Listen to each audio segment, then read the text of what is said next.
A tragédia no litoral de São Paulo acendeu um alerta sobre as moradias em áreas de risco. São pessoas que não têm um local seguro para morar e convivem com o medo. Deslizamentos, enchentes, prejuízos e muitas mortes. A recente tragédia no litoral norte de São Paulo aconteceu em uma região classificada como área de risco.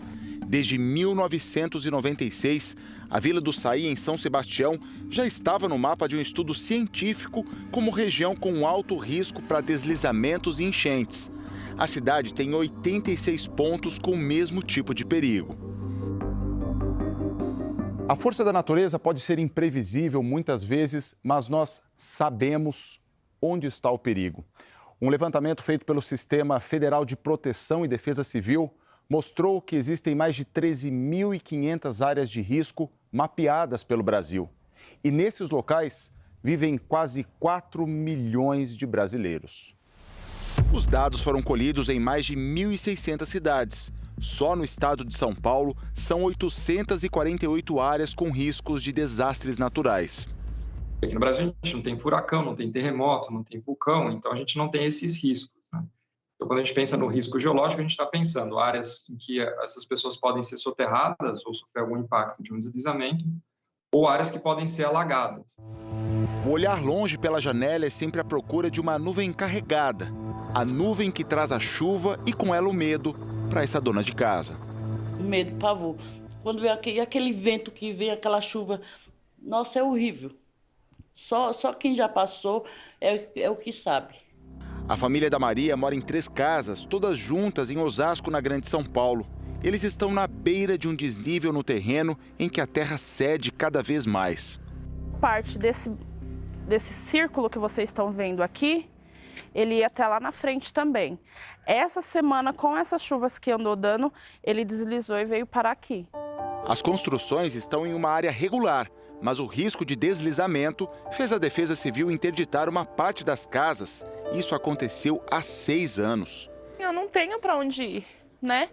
Infelizmente eu não tenho. Se tivesse, a gente não estaria aqui. Não é uma escolha de um ser humano estar numa área de risco. Em um outro bairro da cidade, a Defesa Civil interditou no último domingo 10 casas de uma comunidade, área atingida por enchentes. De um lado, o alerta do perigo e do outro, a impossibilidade de ir embora. Um drama vivido por muitas pessoas no país. No começo do ano passado, o Fala Brasil mostrou a situação de uma família de Vespasiano na região metropolitana de Belo Horizonte. Os moradores tiveram que retirar os móveis através de um buraco aberto na parede de um vizinho. O imóvel corria o risco de desabar por causa de uma cratera provocada pela chuva. Como eu perdi o acesso à porta da sala, nós tivemos que abrir aqui para mim tirar alguma coisa, que é os colchões, o fogão. Nós voltamos a falar com a moradora. Ela nos mandou essas fotos recentes e um vídeo mostrando que ainda está à espera de uma solução. Já tem 1 ano e 1 mês que estou fora da minha casa, esperando a prefeitura fazer a obra. A prefeitura começou essa obra, mas na verdade a obra se encontra parada, ó. Cleidirlene recebe o aluguel social, um auxílio, desde que teve a casa interditada. É só meu marido que trabalha. Infelizmente o aluguel social só não está me ajudando. O advogado especialista em direito civil afirma que o poder público tem o dever de não apenas alertar e desocupar áreas de risco, mas também oferecer moradia e condições para que famílias desocupem regiões com perigo de desastre. É dever do Estado sempre zelar pela segurança, saúde, entre outras características, no desenvolvimento da população. Depois da tragédia em São Sebastião, o governo do estado publicou um decreto para desapropriar um terreno privado de 10 mil metros quadrados na região.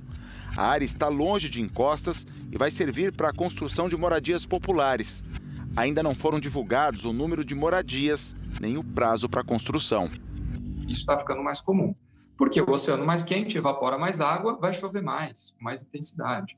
Então, tem esse problema, que a gente vai começar a ver mais vezes esses fenômenos, e a gente é uma população que só cresce, então a gente ocupa cada vez mais áreas que não deveria ocupar.